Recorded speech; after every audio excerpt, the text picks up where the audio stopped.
Thank you very much for asking me to come and talk. My name is Mike Farquhar. I'm a consultant in sleep medicine at Evelina, London. I spend quite a lot of time talking at conferences about sleep and fatigue and tiredness and trying to encourage healthcare professionals to look after themselves. I've never done anything quite like this before, and actually I'm more nervous about this than anything I've ever done, to be honest. This is a story about why I became a paediatrician, actually. It's also about why I became a comics geek and why the two things are together. I don't get superpowers at the end of it, I'm afraid, but it is my origin story of why I ended up doing what I do. One of the reasons I love sleep, though, just for a couple of seconds to start with, though, is that I think story and science together are what make medicine. It was what make us human, I think. And sleep medicine, more than almost any other bit of medicine, I think, pulls in those elements of story. Shakespeare knows it. He knows that when we don't sleep, that it's fundamental to everything that we do. We see sleep reflected through stories in different cultures in different ways. And when we start looking at sleep pathologies, sorry, the slides are playing a bit up. Does that work? Yes. When we start looking at sleep pathologies, we interpret those in a very story-driven, narrative, cultural way. So things that in the past, this idea that demons would come and visit people in their sleep, would press down on their chest, would stop them from breathing, would cause them to be very scared and terrified, interpreted in the Middle Ages as demons arriving. Interpreted these days, if the slides will move. My clicker's stopped working. Do you mind clicking onto the next slide, please? Interpreted these days as alien abductions.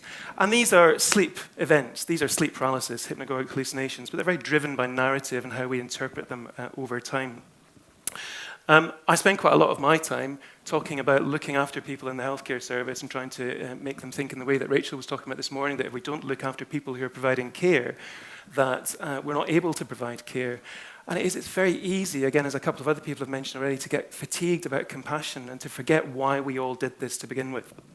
And the reason I told this story in particular last August was to remind myself, as well as other people, why I do what I do or why I started doing it. So this is a story about me. It's a story that was originally told on Twitter. Like, again, some of the other people so far today, I've taken to Twitter quite a bit. I find it very useful for talking to people and getting ideas and stories out there.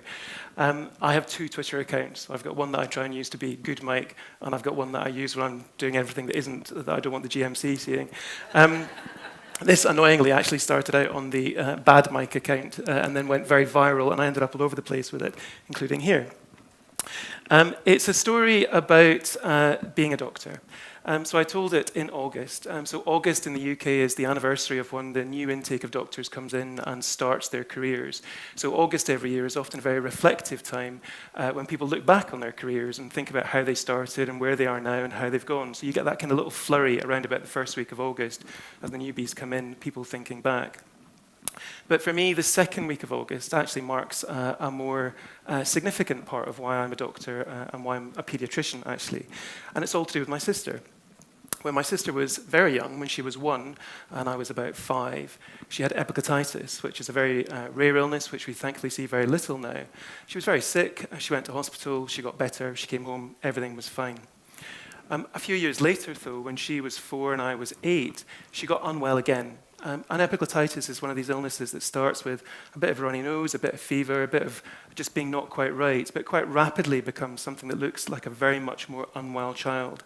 This isn't my sister, this is just a random Google picture. But you get a child that looks unwell. And it has some very characteristic symptoms. So the breathing changes in a particular way, the cough is very distinctive. My mum had heard this before. She'd heard it 4 years before when my sister had been ill the first time. So she took her down to the GP, said, I think she's unwell. And the GP said, she's got a cold. Give her some Calpol, take her home, she'll be fine. So that was the advice that she got. At the time, we lived, more geography I'm afraid, we lived in the far north of Scotland, up north of Inverness. So we lived around about where that red arrow is. The nearest hospital is in Inverness, which is where the blue arrow is, if it will come back. There. So about 40 miles drive on not brilliant roads. And my mum came out of the GP surgery, bundled us both into the back of the car, and hot-footed it to Inverness. So we got to Raigmore, which is the hospital in Inverness. We were literally through the door, and my sister had a respiratory arrest. So she completely stopped breathing. Her throat had completely swollen up. so I'll spare you too much of the gory details. But this is what an epiglottis at the top there should look like. This is what my sister's looked like, horrendously swollen and inflamed. It had swollen so much that she wasn't able to breathe. She had stopped breathing the second we came through the door. And I was very much on the fringes at this point. I was 8.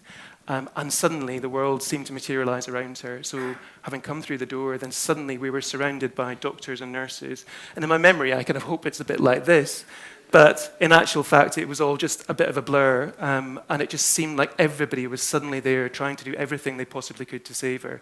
And I was fairly quickly shunted off to the sidelines whilst they tried to save my sister's life. My dad turned up a little while later. I was a fairly smart kid at 8. I was a pretty imaginative kid at 8. I'd seen what had happened. I knew she was sick. And I was saying, is she all right? Is she going to die? What's going to happen? And my dad, fair play to him, had no idea. And he didn't say, everything will be fine. He said, I don't know. She's really sick. I don't know what's going on here. And we then had to leave. There was no point in us being there. So we drove back up the road, a beautiful summer's day, with a random rain shower and a rainbow in the middle of it, which I clearly remember. And me kind of asking my dad all these questions all the way. What's going to happen? What's next? Is she going to be okay?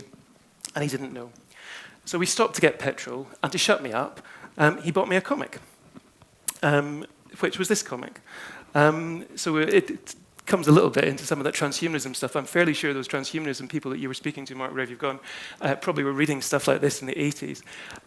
It was a comic about Transformers, which, if you remember, were these kind of robots that changed into other things, and there was goodies and there was baddies. And this was an issue where the baddies were winning, unfortunately, and they'd attacked an oil rig. And in the course of the story, a girl got injured. And it was very clear that she was very seriously injured. And it ended on a to be continued. And in my head, at that point, I was so invested in what was happening to my sister and so invested in what was happening to the girl in the comic that they kind of got a bit mixed up in my head. Not in a, I didn't know the difference, but just I kind of thought, well, if the girl in the comic is going to be okay, then probably my sister will be okay. So then I started pestering my dad and going, is she going to die? And he's going, I don't know that either. You just have to shut up and do it. Anyway, so I then got parceled around relatives she was in hospital for weeks. Got parceled around relatives whilst my mum and dad spent a lot of time obviously trying to see what was going to be happening and being there for each other, for my sister. Because it's a story, then random things happened. The Queen turned up in Inverness. Doesn't happen very often, but the Queen turned up and came and saw my sister and went, oh, very sick, and wandered off. But to her credit, the lady in waiting came and spent a bit more time with my mum and got the whole story. And actually, they followed it up weeks later, which actually I think is a really nice thing. You don't see that. And I got taken down by my aunt to see Britannia, which was in Inverness. I got taken to get something from my sister, so I chose, aged 8, I chose a pink Care Bear with a big rainbow in his face, and my family then expressed amazing surprise years later when I finally came out to them. And they're going, we had no idea. And it's like, well, anyway. But we stuck this up with my sister, and it was there from me to try and be there to help her get better. And she actually got worse after that, and there was a period where it was all very rocky and very uncertain. And in my head, I was terrified. I had a big imagination. I was imagining horrible things happening to her. And my mum was like, right, this can't go on. He is going to worry himself into a hole with doing this. He needs to come and see her so he can get the right idea of what's going on.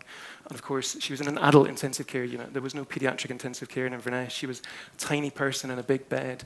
And they said, no, we're not letting children in. That's insane. You can't let children in here. That's just, they'll get completely the wrong idea. And my mum's going, trust me, he's getting the wrong idea already. So she argued, and she won that one. And I got in to see her in the middle of all this space. And she was tiny. She was, a small person in a big bed, lots of things going on. But she looked cocooned. And when I went in, the most overwhelming memory I have is of her being protected, that she was surrounded by people and machines and everything that was there to help, and she was safe and protected. And I came out feeling a lot better than when I'd went in, which is kind of what my mum knew would happen. She got better. And as she got better, she got transferred to the paediatric ward, who were a bit more appreciative of big brothers. It was all a bit more fun for me as well. And at the same time, the next issue, the comic came out. And interestingly, from Mark's story, the girl did survive, but she actually turned into a cyborg. And you'll notice that when things like this happen in comics, it's the women who end up in the cyborg skimpy costumes rather than the men. But anyway, when we told this story to my nieces last summer, my youngest niece is 3, and she got a bit mixed up, and she went, does that mean Mummy's got cyborg powers? And we were going, no, sadly not. But anyway, so she survived as well and came through. But the person that was kind of not forgotten on all of that, so my sister's life was saved, my sister's life was changed, but it completely changed my life at the same time. So I was the quiet kid on the fringes who was doing all the thinking, doing all the observations, seeing everything that was going on and around. And I knew that that's what I wanted to do. I had seen these people, these amazing people, just materialize around my sister and transform her life and save her from being in a situation where if we hadn't driven in the car, she would have died. That's absolutely clear. If we hadn't done that, she wouldn't have survived. And they saved her and got her right. So I was determined this is what I wanted to do. I was going to be a doctor, I was going to be a paediatrician, and I was going to do the same things that those people had been able to do for my sister. And it didn't really waver. I had a little bit of a flurry where I decided I was going to be an astronaut as well. But at that point, I was watching Star Trek, so I was like, well, if I'm going to be an astronaut, I'll be a space doctor, but I'm still going to be a doctor and do it. It also, I think because of the strength, how much I invested in the story about the Transformers and the girl and how much her fate was all tied up in it, it kind of kicked off a very definite passion for comics and stories. And that's another whole talk in itself, actually. But in particular, I got into the X-Men, who, for quiet, slightly weird kids, but like the other Mark this morning, the X-Men are the stories about kids who are just on a little bit on the fringes, who are a bit different. And actually, if you're a gay kid who's not come out yet in the Highlands growing up, the X-Men seem amazing in terms of what's going on. So I invested a lot in that. And I've carried that on, actually. So I use comics and images from comics to get messages across.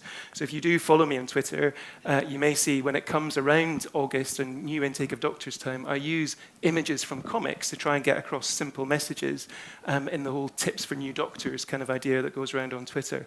I think it's quite a powerful way to get messages across, actually. We get so used to thinking of comics as being a childish thing, when they're really not. They're just a way of telling stories, and stories get it across. But the whole thing left me with a few really key messages, I guess. And as I said, the point where I was telling this story last summer, it was when we felt that we'd been doing an awful lot of shouting about the NHS and how much peril it's in, how much pressure it's under, how challenged the people providing that service are. And it needs everything. Every now and then, it needs me to stop and remind myself why I did this. And that's the first lesson, is that the reason that I came in to do this is because I wanted to be the person that was going to be able to be there in the way that people were there for my sister when I was a child.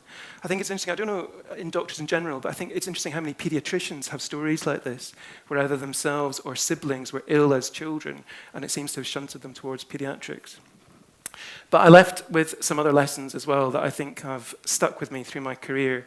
And I think it's, again, the powers of stories to drive things. I have never been able to ignore a parent telling me that there is something wrong with their child. And to always trust the instinct of a parent, I think is a really important lesson for any paediatrician. And the earlier you learn that, the better. My mum has never really forgiven the GP who said, take some Calpol, you'll be fine. I count it now from a very different perspective. I don't think I've ever been in quite that situation, but I've made mistakes. I've been tired, I've been pressured, I've been stressed. I know how easy it is to make mistakes because we're human. But because of the position that we're in, those mistakes may have major consequences. And I think that drives an awful lot of the work that I do about trying to push looking after healthcare staff to be able to do the work that we do. If we don't look after ourselves, we can't look after our patients. It taught me that you need to think, and again, this is a very paediatrician thing, but we think a lot about the patient, but you have to remember the families as well. I was lucky in that my mum pushed to get me into intensive care to get me de-stressed about what was going on. I've been an intensive care doctor. I always make sure that if it's right, that the brothers and sisters come and see their brothers and sisters when they're unwell, because often it makes a big difference to them as well. So it's really simple things that have stuck with me all the way through my career. Would you mind, I think I've lost the connection again. Would you mind just hitting the next slide for me, please? Just so you can see, so my sister was absolutely fine. So that was us then. This was us at a music festival last summer, so she's now absolutely fine. She's a mum, 2 kids, all the rest of it. And if you click onto the last slide, please. That's me. So that's my story of why I'm a paediatrician, why I'm a doctor, a bit about why I'm a comic geek. And I wish Ireland the very best of luck tomorrow.